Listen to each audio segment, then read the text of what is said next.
Haleluya. Saya yakin kita semuanya sangat senang sekali ketika kita diajak untuk mempelajari firman Tuhan. Apalagi firman Tuhan yang terus-menerus memberikan kesegaran kepada kita semuanya. Kasih karunia dari Allah Bapa kita selalu baru dan menyegarkan bagi kita semuanya.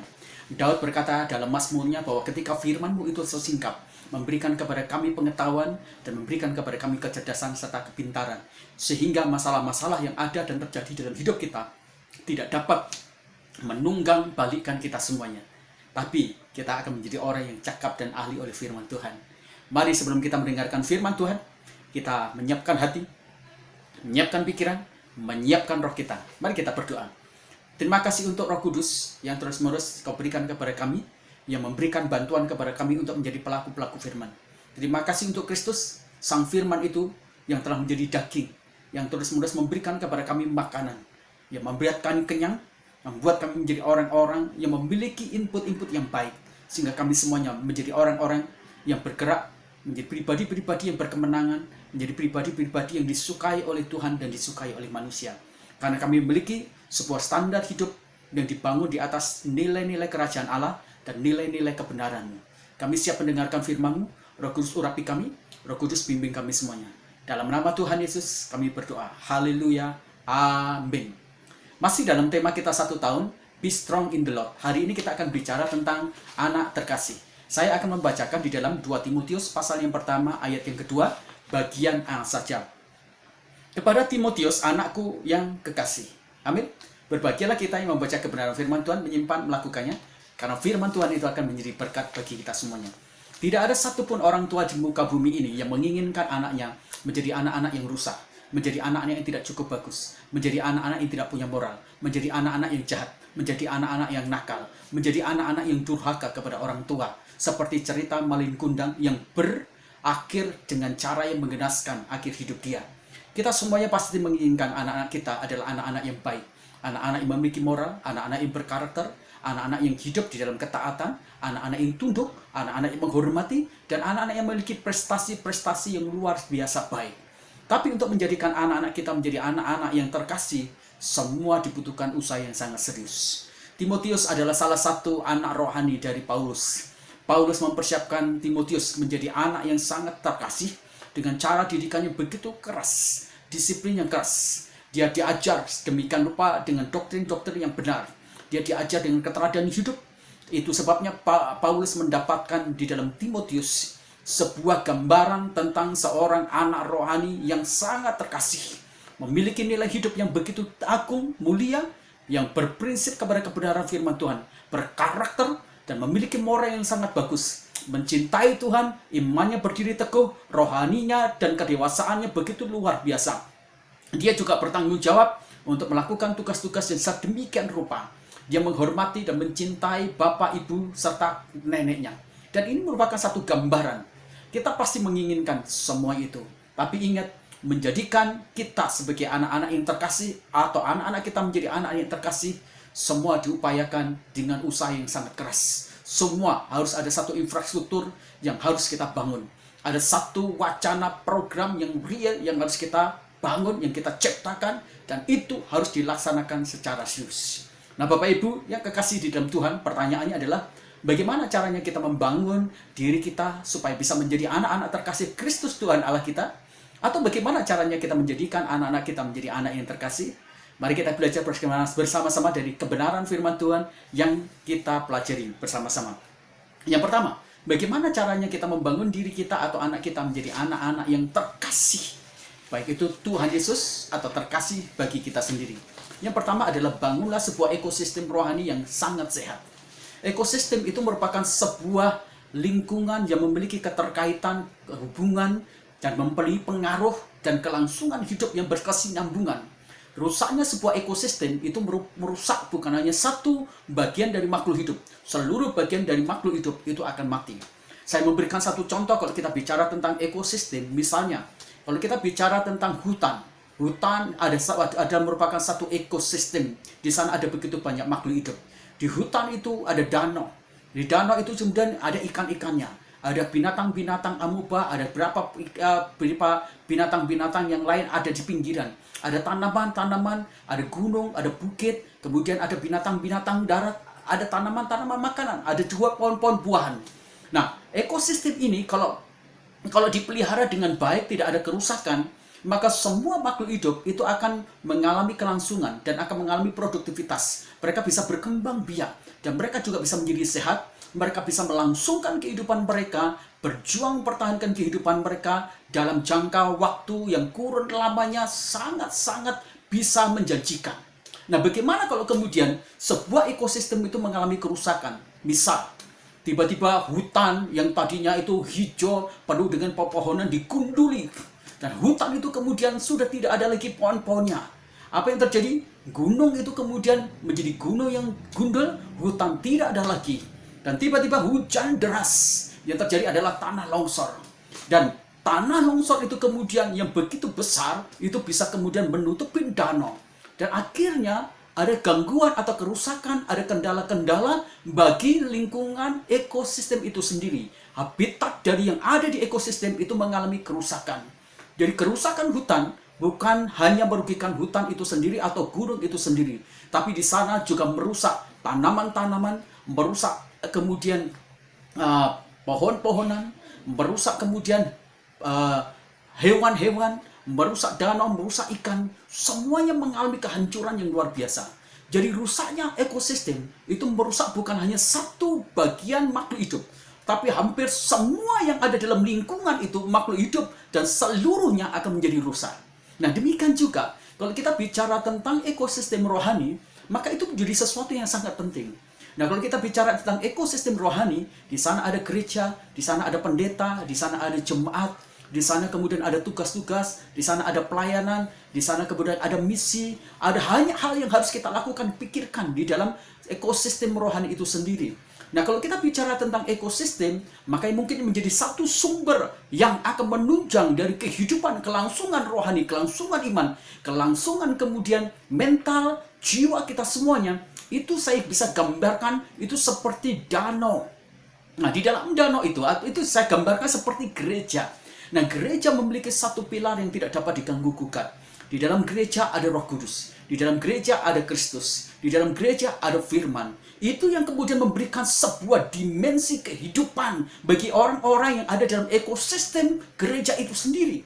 Siapa yang ada dalam ekosistem gereja itu sendiri? Di sana ada gembala sidang, penatua, di sana ada jemaat, di sana ada petobat baru, di sana juga kemudian berkegiatan. Itu bagian dari sebuah ekosistem. Ekosistem itu kalau dirawat, ekosistem itu kalau sehat, ekosistem rohani itu kalau betul-betul dijaga, maka akan membuat seluruh yang ada di dalam bagian dari ekosistem gereja atau ekosistem rohani, semuanya akan menjadi sehat. Sehat di dalam pikiran, sehat di dalam jiwanya, sehat di dalam rohaninya, sehat di dalam jiwanya, sehat juga secara fisiknya, sehat juga di dalam misinya, sehat di dalam pelayanan, sehat dalam kapasitas hubungan, relasi dengan yang lain. Itu menjadi sesuatu yang sangat penting. Ekosistem rohani itu membutuhkan perawatan.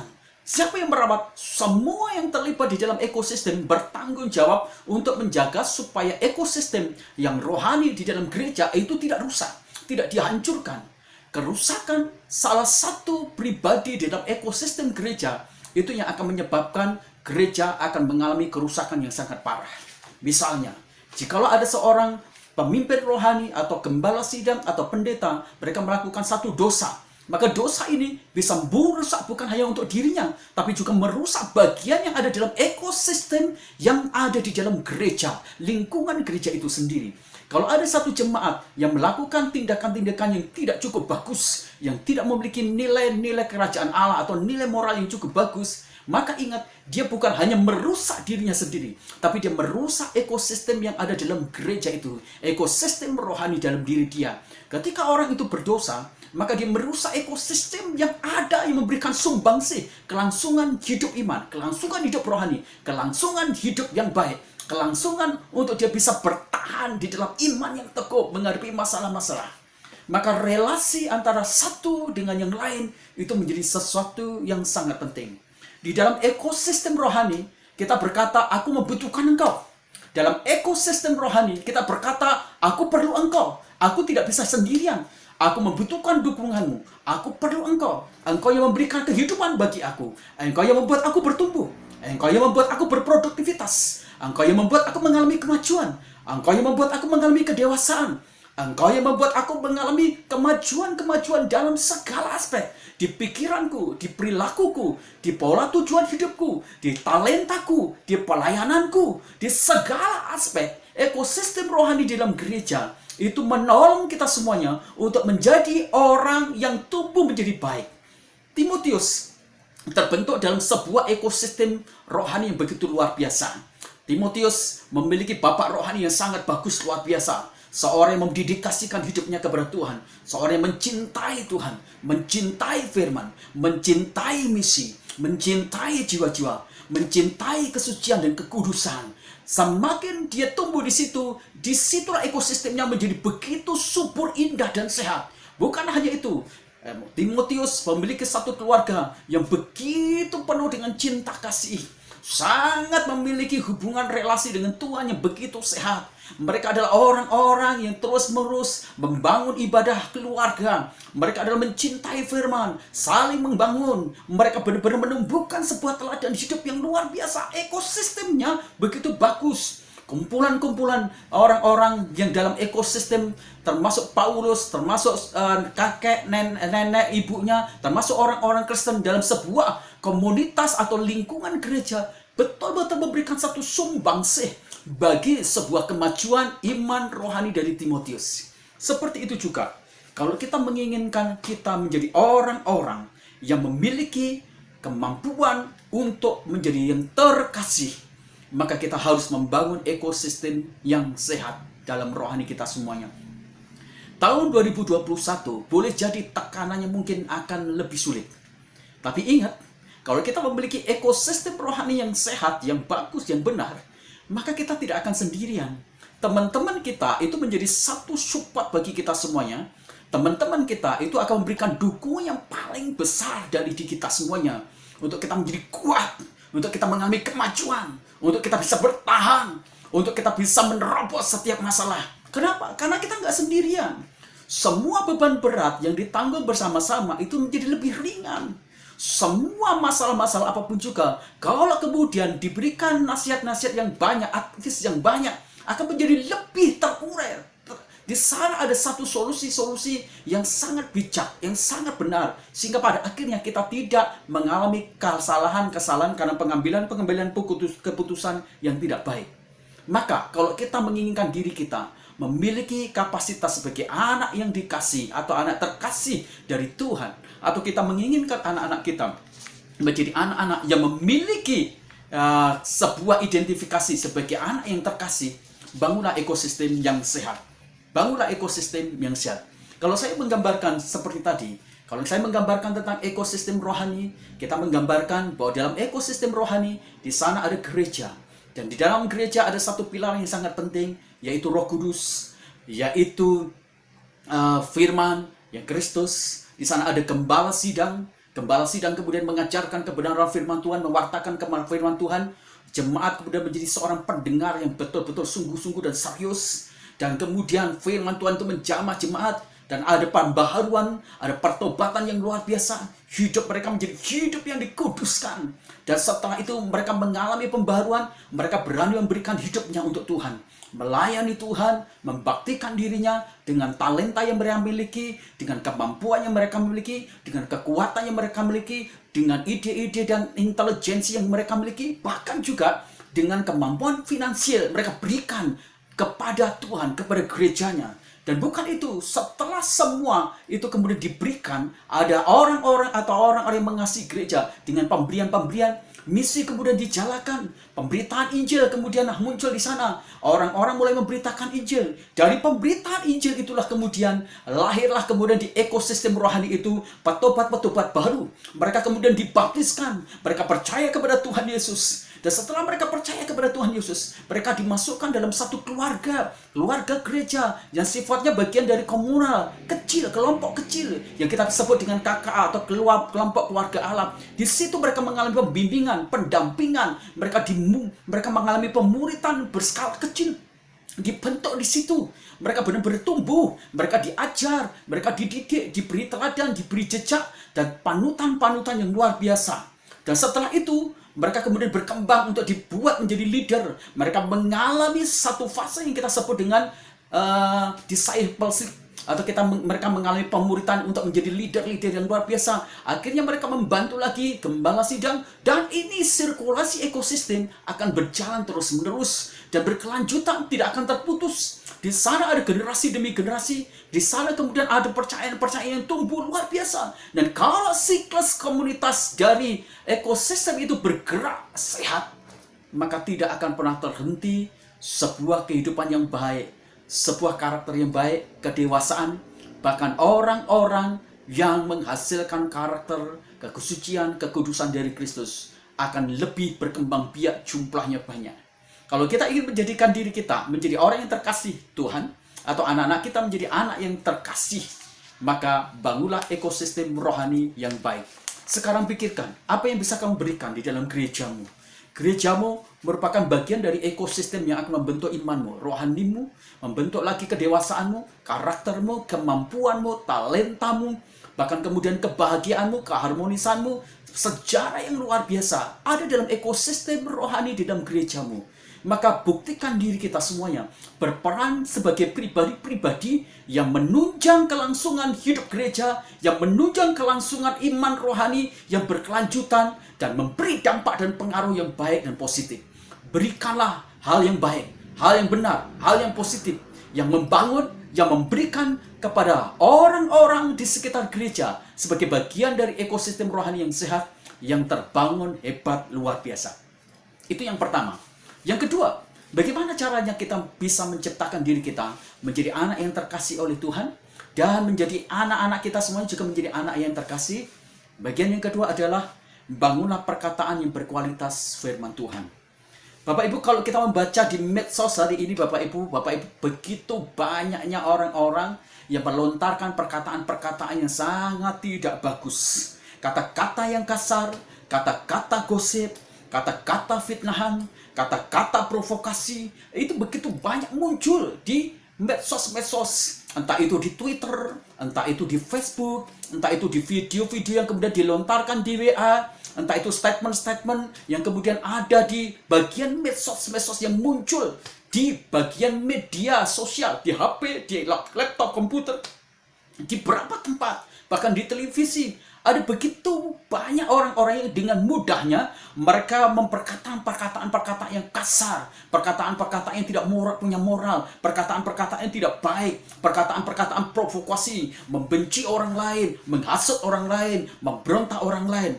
Kata-kata yang tidak baik tidak akan pernah membangun kebaikan. Kata-kata yang tidak baik, kata-kata yang kasar, kata-kata yang buruk justru akan membangun kebencian, membangun permusuhan, membangun pemberontakan, membangun sebuah kecenderungan untuk seseorang itu berbuat jahat. Perkataan itu ternyata membuat orang itu bisa menjadi anak terkasih, atau anak yang kemudian membenci, atau anak yang kemudian menjadi penghancur, perusak, atau kemudian menjadi orang-orang yang pembunuh, pelaku kejahatan. Tiap hal yang berhubungan dengan kata-kata kita ucapkan itu menjadi sesuatu yang sangat penting. Tiap hari kita berhubungan dengan perkataan-perkataan. Setiap hari kita berkata-kata. Kita berkata kepada anak kita berkata kepada istri, kita berkata kepada suami, kita berkata-kata kepada tetangga, kepada siapapun. Setiap kali kita berjumpa, kita berkata-kata. Perkataan itu menjadi sesuatu yang sangat penting dalam hidup kita semuanya. Hampir seluruh kehidupan kita itu dipenuhi dengan perkataan-perkataan dan mengambil peran dengan kata-kata yang luar biasa. Paulus berkata, iman itu timbul dari pendengaran. Pendengaran dari apa? Pendengaran dari perkataan firman Tuhan. Tapi iman tidak akan timbul ketika kita tidak mendengar perkataan firman Tuhan. Kejahatan akan timbul ketika kita mengarahkan telinga kita kepada perkataan-perkataan yang jahat, kepada fitnah, kepada gosip, kepada provokasi, kepada kata-kata yang kasar, kepada kata-kata yang buruk. Itu yang akan membuat kita semuanya menjadi orang-orang yang sangat rusak luar biasa. Bapak Ibu, di dalam 2 Timotius ini Paulus membedakan tentang dua perkataan. Dua perkataan itu menjadi sesuatu yang sangat penting. Yang pertama, kata-kata ini dikategorikan sebagai kata sentia. Dan yang kedua dikatakan sapitientia.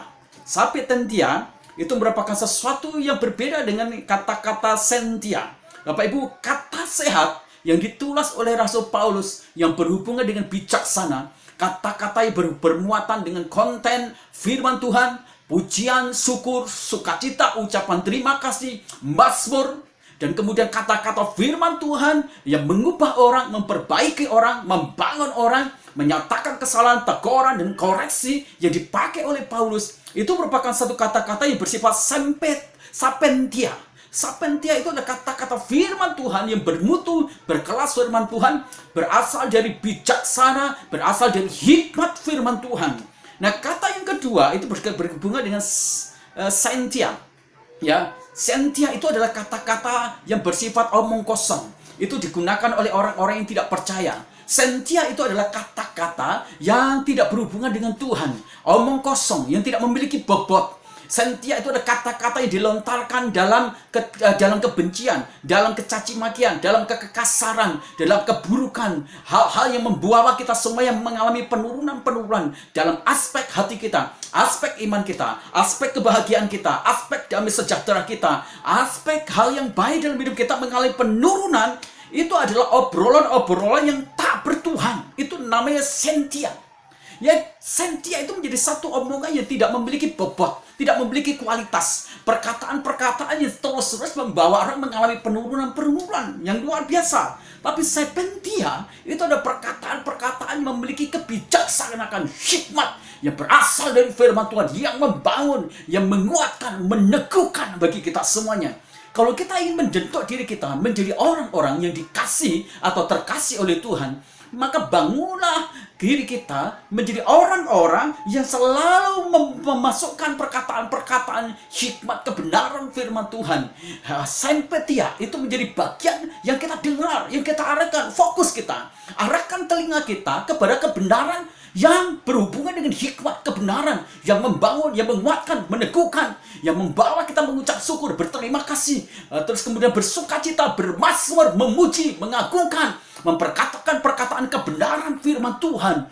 Itu adalah bagian dari perkataan sapentia. Itu bagian yang betul-betul akan bisa membawa kita. Paulus mendidik Timotius, diajari dia, diisi dia dengan perkataan-perkataan yang berhubungan dengan kesampetian. Sampentian itu perkataan hikmat firman Tuhan, perkataan doktrin, perkataan dogma, perkataan-perkataan yang berhubungan dengan kebenaran, perkataan kebajikan, kebaikan, perkataan-perkataan yang membangun karakter, membangun pemikiran yang sehat, teologi yang sehat, perkataan-perkataan yang membangun pemikiran-pemikiran yang baik dalam hidup kita semuanya. Itulah yang dinamakan dengan sapentia. Bapak Ibu yang kekasih dalam Tuhan, perkataan itu menunjukkan sebuah nilai atau value di dalam hidup kita semuanya. Ketika kita berkata-kata kasar, maka orang akan memberikan nilai kepada hidupnya. Hidupnya tidak cukup bagus. Maaf, misalnya, kalau saya berkata-kata anjing, setan, anjing, babi, gorela kamu, orang akan memandang saya menjadi orang yang tidak memiliki nilai, tidak memiliki value, tidak memiliki isi, tidak memiliki kualitas, tidak memiliki bobot, tidak memiliki kemutuan, tidak memiliki kedewasaan. Kita akan menjadi orang yang sangat direndahkan. Kita menjadi orang yang kemudian tidak dilihat, menjadi orang yang tidak terpandang, menjadi orang yang kemudian menjadi dijauhi. Kenapa? Karena kita memperkatakan perkataan yang tidak memiliki muatan atau konten Tuhan. Omong kosong, obrolan yang tak bertuhan, obrolan yang menduniawi, obrolan yang bersifat kedagingan, kenajisan, obrolan-obrolan yang membawa hal yang buruk itu terjadi. Itu yang merendahkan diri kita. Coba sebaliknya, kalau kita berkata-kata tentang sesuatu yang punya nilai kebenaran, kita berkata-kata tentang hikmat, kita berkata-kata tentang menguatkan, kita berkata tentang kebajikan, kita berkata-kata tentang mazmur, kita berkata tentang pujian, kita berkata-kata memberikan sebuah kualitas yang bagus, berkata-kata dengan baik, berkata-kata dengan intonasi yang baik, kita berkata-kata kemudian dengan perkataan pilihan-pilihan yang bermutu. Saya yakin itu semuanya yang akan membangun kita semuanya menjadi orang-orang yang memiliki nilai dan value yang luar biasa. Sepanjang sejarah peristiwa-peristiwa besar yang ada di muka bumi ini, hancur atau tidaknya itu ditentukan dari perkataan-perkataan yang kita katakan. Itu memiliki konten obrolan tentang Tuhan atau tidak. Sejarah juga telah menyatakan satu bukti otentik. Bagaimana kondisi yang tadinya bersatu menjadi rusak, menjadi hancur. Gara-gara apa? Perkataan-perkataan yang bersifat sentia, bukan kata sapentia. Jadi kalau kita berkata-kata sesuatu yang buruk, caci maki, obrolan-obrolan gosip, obrolan-obrolan fitnah, obrolan-obrolan yang tidak bagus, itu yang akan menjadikan hal-hal yang buruk, pertempuran, kebencian, amarah, kejahatan, hal-hal yang tidak bagus, dan pemberontakan, perkelahian, dan kemudian hal-hal yang baik yang tadinya penuh damai sekarang menjadi permusuhan, ajang kebencian, ajang yang membuat orang lain kemudian menjadi terpisah. Kenapa? Karena perkataan-perkataan tidak berkualitas seperti firman Tuhan. Kalau kita ingin menjadikan diri kita menjadi orang-orang yang membangun sebuah kehidupan diri kita menjadi anak yang terkasih, pikirkan konten perkataan yang mau kamu katakan. Pikirkan baik-baik. Apakah perkataan-perkataanmu itu merupakan perkataan-perkataan obrolan yang tak bertuhan? Atau perkataan-perkataan yang memiliki bobot berkualitas? Karena hikmat kebijaksanaan dari firman Tuhan dinyatakan di sana. Kebenaran dinyatakan. Hal-hal yang bajik, kebaikan, hal-hal yang membangun kemutuan, pikiran, hikmat, karakter, kedewasaan kita terjadi di sana. Perkataan-perkataan yang negatif akan membangun dan menjerumuskan kita menjadi orang-orang yang negatif. Perkataan-perkataan yang positif, perkataan-perkataan kebenaran akan yang mengandung sebuah konten untuk membangkitkan dan membangun kita menjadi orang-orang yang memiliki nilai dan value yang luar biasa. Perhatikan baik-baik di dalam Matius pasal yang 12 ayat 36 ayat 3 sampai 37. Setiap kata-kata yang sia-sia yang diucapkan orang harus dipertanggungjawabkan pada hari penghakiman. Karena menurut ucapanmu engkau akan dibenarkan, dan menurut ucapanmu pula engkau akan dihukum. Jadi ini menjadi sesuatu yang sangat penting. Jikalau kita berkata-kata sentia, ya, maka di sana kita akan terhakimi. Di sana kita pasti tidak akan mendapatkan pembenaran, adanya hukuman. Tapi kalau kita berbicara tentang sapentia, hikmat kebenaran yang membawa kita semuanya bertumbuh dalam pemikiran yang benar, hati yang benar, perkataan yang benar, perilaku yang benar, maka di sana kita akan menikmati upah ucapan kita yang baik, yang benar itu, perkataan-perkataan itu akan membawa kita menikmati berkah, akan membawa kita semuanya menikmati kemuliaan di dalam Kristus Tuhan Allah kita semuanya. Maka pikirkan baik-baik berkaitan dengan perkataan kita semuanya. Nah, saya ingin membawa kita semuanya melihat perbedaan antara sentia dan sapetia, ya. Kalau sentia itu berbicara tentang omong kosong. Nah, hasilnya apa? Kalau omong kosong, ya berarti tidak punya bobot. Ya tidak membangun. Ya kosong, sia-sia saja. Ya, gosip, fitnah. Apa yang terjadi di sana? Kebencian, permusuhan, amarah, dendam, rasa ingin membunuh. Kata-kata kasar, luka batin. Jadi orang yang menjadi kemudian emosi luar biasa, luka batin. Menghasut. Apa yang terjadi akhirnya? Kalau kita dihasut, kita kemudian menjadi orang yang menjadi mudah negatif, berpikir buruk kepada orang lain. Dan bukan hanya itu, kita kemudian frontal juga untuk menjadi orang yang memusuhi itu. Membuat bodoh. Perkataan-perkataan sentia bukan kita jadi pintar, kita jadi bodoh akut luar biasa. Bodohnya bertambah luar biasa. Nah, ini akan terjadi. Dan kalau kita berkata-kata sentia, akan terjadi apa? Jahat. Pikiran kita jahat, hati kita jahat, perilaku kita jahat. Kemudian menjadi sumber penyakit. Kalau kita berkata-kata sentia yang tanpa bobot, kata-kata yang tidak bertuhan, ya tubuh kita jadi sakit, hati kita sakit, pikiran kita sakit, perkataan kita sakit. Terus kemudian perilaku kita juga sakit. Kalau perkataan kita itu adalah perkataan-perkataan sentia. Tapi bagaimana kalau perkataan-perkataan kita adalah perkataan yang bersifat sapentia? Kalau sapentia, perkataan-perkataannya berbobot. Artinya, perkataan kita bermutu, berkelas. Orang hargai kita, orang hormati kita. Kita sangat dipandang. Kita pasti ditunggu bijaksana advice-nya, solusinya, nasihat-nasihatnya ditunggu. Kebenaran. Ya, sapentia itu kebenaran. Jadi orang pasti percaya, orang itu baik, orang itu jujur. Didengar kita semuanya, dicari. Sopan, beretika. Kita bukan orang-orang yang ngomongnya kasar. Omongannya tidak bermutu, bukan pisuhan. Tapi benar-benar perkataan-perkataan yang sopan, yang bagus. Kemudian sapentia itu membangun, bukan menghancurkan. Membangun apa saja, pikiran, hati. Semua hal yang berhubungan dengan kehidupan kita terbangun kalau perkataan kita sampia. Bapak Ibu yang kasih dalam Tuhan, membuat kita cerdas, membuat kita pintar, membuat kita mengerti. Karena apa? Perkataannya punya ilmu. Perkataannya itu memberikan satu informasi yang bagus dan benar. Nah, orang-orang yang memperkatakan perkataan setia akan membuat orang lain juga kemudian menjadi cerdas, menjadi pintar. dan membangun karakter. Dan yang terakhir, kalau kita bicara tentang sapientia, maka sapientia itu akan membawa kita semuanya menjadi orang-orang yang punya obat, jadi sehat dalam pikiran hati kita. Itulah dua hal yang berbeda. Anda memperkatakan perkataan sentia atau sapientia. Saya berharap kita menjadi orang Kristen yang membangun perkataannya berkelas firman Tuhan, yaitu sapientia. Setiap kali kita berkata, di sana ada hikmat, ada kebenaran, ada mutu, ada kualitas. Dan kebenaran itu yang menjunjung kita semuanya, dan tidak akan berdiri di hadapan orang-orang yang rendah, tapi kita berdiri di hadapan orang-orang yang sangat tinggi. Sebuah hasil riset tentang perkataan Bapak Ibu yang dilakukan oleh seorang Dr. Masaru Emoto, seorang ilmuwan dari Jepang. Dia melakukan satu penyelidikan berkaitan dengan kuasa dari perkataan itu sendiri. Dia menuliskan dalam satu tema seminarnya The Hidden Message in Water. Jadi Bapak Ibu yang kekasih dalam Tuhan, dalam buku itu, dalam tulisan atau seminarnya, dia memberikan sebuah cerita tentang riset yang dia lakukan. Dia mengumpulkan beberapa air-air, ya Bapak Ibu. Dia ajarkan uji coba air-air, ditaruh di dalam sebuah gelas, dan kemudian ditulisin dengan perkataan-perkataan. Perkataan-perkataan provokatif, perkataan negatif, perkataan kasar, perkataan-perkataan tidak baik. Apa yang terjadi? Air itu kemudian menjadi keruh. Air itu kemudian menjadi, bukan hanya menjadi keruh, air itu kemudian tidak bercahaya, menjadi begitu buruk. Dan di sana ternyata ada begitu banyak bibit-bibit penyakit yang luar biasa. Tapi ketika air itu ditulisnya dengan perkataan-perkataan yang bertemakan atau berkonten dengan Tuhan, kebenaran, kebajikan, kebaikan, dan positif, air itu makin hari makin jernih, seperti kristal, bercahaya luar biasa. Dan bukan hanya itu, mengandung obat atau serum yang luar biasa. Nah, 75% dari tubuh kita itu terdiri dari air. Apa yang kau katakan akan membuat engkau sehat atau engkau sakit. Apa yang kau katakan membuat pikiranmu keruh atau bening. Apa yang kau katakan itu akan membuat engkau menjadi baik atau jahat. Itu semua ditentukan dari konten kata-kata kita. Sentia atau perkataan-perkataan sapientia.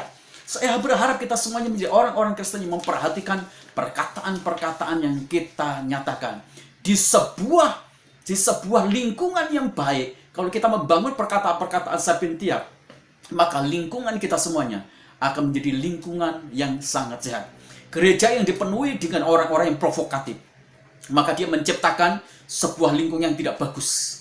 Gereja yang dipenuhi perkataan-perkataan gosip, fitnah, maka gereja itu pasti akan terus-menerus mengalami malapetaka. Gereja itu akan mengalami terus-menerus masalah-masalah.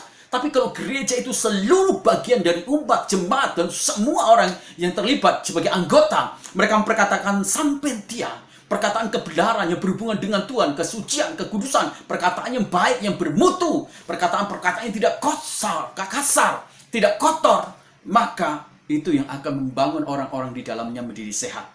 Gunakan perkataan kita menjadi perkataan yang baik dan benar. Di dalam 2 Timotius pasal yang kedua ayat 17 katakan demikian. Perkataan mereka menjala seperti penyakit kanker. Bapak Ibu, jadi ada di dalam 2 Timotius itu ternyata ada orang-orang yang perkataannya itu tidak baik, perkataannya negatif, cenderung provokatif, cenderung fitnah, cenderung kemudian menggosipkan, dan itu seperti kanker merusak menjadi penyakit bagi kebanyakan jemaat, dan itu terjadi di jemaat Efesus. Ya, di sana ada 2 orang yang menjadi pencetus itu semuanya. Di dalam Kolose pasal 3 ayat 8 dikatakan demikian. Tetapi sekarang buanglah semuanya itu, yaitu marah, geram, kejahatan, fitnah, dan kata-kata kotor. Kata-kata kotor yang keluar dari mulutmu. Buang itu semuanya. Jadi jangan memperkatakan perkataan-perkataan yang kotor, najis, yang tidak memiliki konten kebenaran, yang tidak memiliki konten kesucian.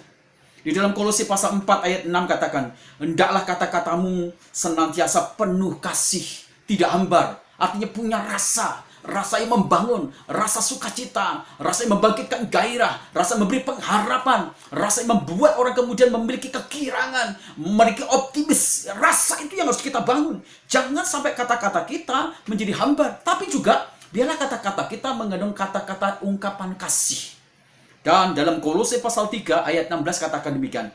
Hendaklah perkataan Kristus diam dengan seluruh kekayaannya di antara kamu, sehingga kamu dengan segala hikmat mengajak, menegur seseorang sambil menyanyikan mazmur, pujian, nyanyian rohani.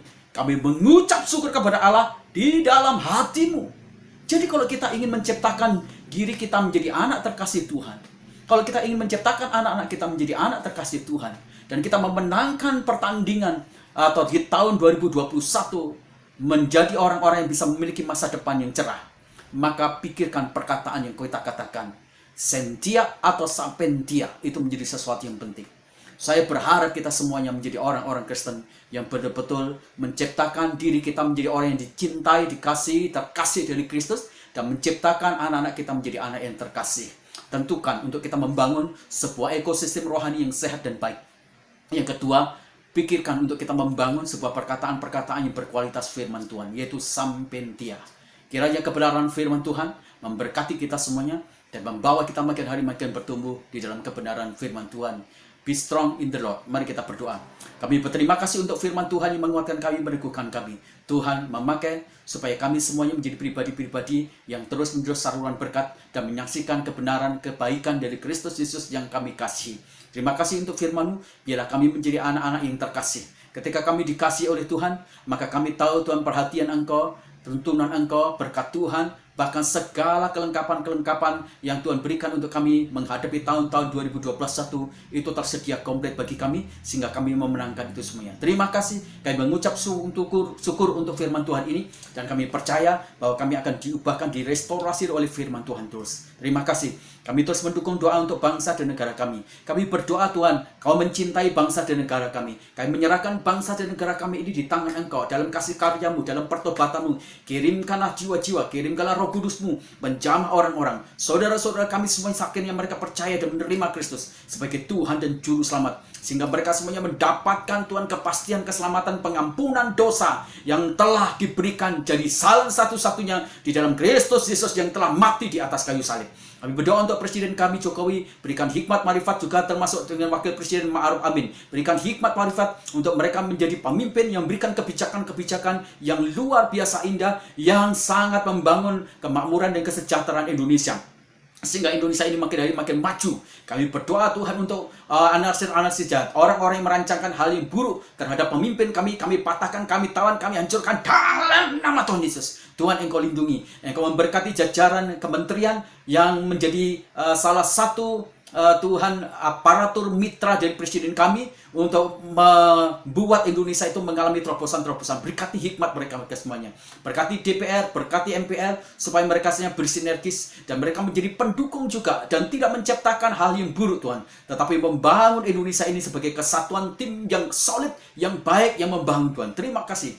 Kami terus berdoa juga Tuhan untuk COVID-19 ini. Kami berdoa terima kasih untuk vaksin yang sudah ada, supaya virus COVID-19 ini bisa terurai dan bisa diatasi. Engkau memberkati para dokter yang sudah divaksinisasi, supaya mereka semuanya terus sehat. Dan kami berdoa Tuhan untuk vaksinisasi yang akan dilakukan juga Tuhan untuk masyarakat di Indonesia, supaya semuanya bisa berjalan dengan baik. Kami berdoa Tuhan ada kebangkitan ekonomi, ada kebangkitan kesehatan di negeri kami ini Tuhan. Kami juga berdoa Tuhan secara khusus Tuhan untuk kota kami di Cipanas. Engkau memberkati kota kami Cipanas. Tuhan, Engkau memberkati ekonomi di kota kami Cipanas. Baik itu Tuhan, agrowisata, agrobisnis, perhotelan, niaga, pertanian, perikanan, perkebunan, dan Tuhan, pertanian kami serahkan semuanya dalam tangan kuat kuasa-Mu. Berkati ekonomi di kota kami menjadi maju. Tuhan, kami juga berdoa secara khusus Tuhan untuk pemimpin di kota kami, baik itu bupati, camat, kepala desa, kelurahan, RW, RT, berkati mereka semuanya supaya mereka semuanya menjadi pemimpin yang baik di kota kami. Kami berdoa Tuhan untuk para sponsor-sponsor kami dan mitra-mitra kami, yayasan-yayasan telah bekerja sama membantu gereja kami. Tuhan, Engkau campur tangan. Engkau memberkati para sponsor kami. Tuhan, berkati usaha mereka, berkati bisnis mereka. Tuhan, jikalau mereka sedang mengalami masalah-masalah berkaitan bisnisnya, tangan Tuhan memberikan hikmat marifat sehingga mereka semuanya menjadi orang yang bisa menerobos keluar dari masalah itu. Berkati modal mereka, berkati transaksi produksi jual beli mereka, berkati tender ordernya, berkati kekuatan kesehatan dan kebahagiaan, berkati pelayanan-pelayanan mereka Tuhan. Kami berdoa Tuhan untuk orang yang berjanji, bernasar, membangun tempat untuk kami bisa beribadah. Engkau memberkati usaha mereka, memberkati semua bisnisnya. Tuhan memberkati transaksi dan produktivitas mereka semuanya. Tuhan memberkati putra-putranya, Tuhan memberkati kesehatannya, tangan Tuhan menyertainya. Tuhan, kami berdoa juga untuk pergumulan jemaat kami di bidang ekonomi, keuangan, berkaitan dengan kehidupan mereka sehari-hari. Tuhan, campur tangan dan Engkau memberkati jemaat kami, supaya mereka memiliki masa depan. Dan Tuhan memberkati setiap usaha yang mereka lakukan, Tuhan. Tangan Tuhan campur tangan di sana. Tuhan memberkati kesehatan seluruh jemaat kami. Mereka yang sakit apapun juga dalam bentuk sakitnya, Tuhan Engkau menjamah menyembuhkan dalam nama Tuhan Yesus. Kami berdoa untuk pergumulan-pergumulan hati mereka. Tuhan, berdoa untuk pergumulan-pergumulan rumah tangga mereka, anak-anak mereka. Tuhan, Engkau memberikan satu jawaban yang pasti bagi mereka semuanya.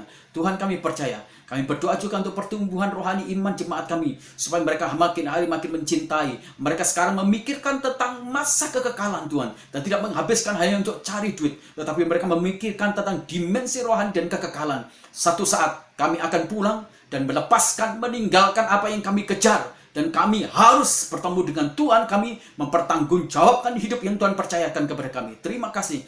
Kami juga berdoa secara khusus, ya Tuhan, untuk pertumbuhan karakter dari jemaat kami. Supaya jemaat-jemaat kami makin hari makin seperti Tuhan. Karakternya dibentuk, kedewasaannya makin tumbuh. Dan mereka menjadi anak orang-orang yang baik, jemaat yang baik, saling membangun, saling melengkapi, saling mendukung, dan saling tolong-menolong, Tuhan. Terima kasih, kami menyerahkan gereja kami dalam tangan kuat kuasa-Mu. Akhirnya keluargaku yang kekasih dalam Tuhan, angkat kedua tangan-Mu dan terimalah berkat Tuhan. Kasih sayang dari Allah Bapa kita lewat anaknya Tuhan Yesus Kristus yang telah mati di atas kayu salib, menebus dosa kita dan kutuk kita, persekutuan dengan Roh Kudus yang menguduskan kita dari hari ke hari sampai kita tidak bercacat celah di hadapannya. Itulah sebabnya Tuhan memberkati keluargamu, Tuhan memberkati suamimu, Tuhan memberkati istrimu, Tuhan memberkati anak-anakmu, Tuhan memberkati usahamu. Apa saja yang dikerjakan oleh kedua tanganmu diberkati oleh Tuhan. Tuhan memberkati masa depanmu dan masa depan keturunanmu. Tuhan memberkati kesehatanmu. Keluar masukmu engkau hanya bisa menemukan pintu berkat Tuhan saja. Damai sejahtera dari Allah Bapa menyertai kita mulai hari ini sampai fajar maranatha menjemput kita. Kita bersama-sama dengan Dia di dalam kekekalan. Pulang dengan berkat rohani, berkat jasmani, bagikan supaya orang bisa menikmati kasih Kristus lewat hidupmu. Beritakanlah Injil, maka Tuhan menyatakan tanda ajaib dalam hidupmu. Dalam nama Tuhan Yesus Kristus kami berdoa. Haleluya. Amin. Tuhan Yesus memberkati kita semuanya. Amin.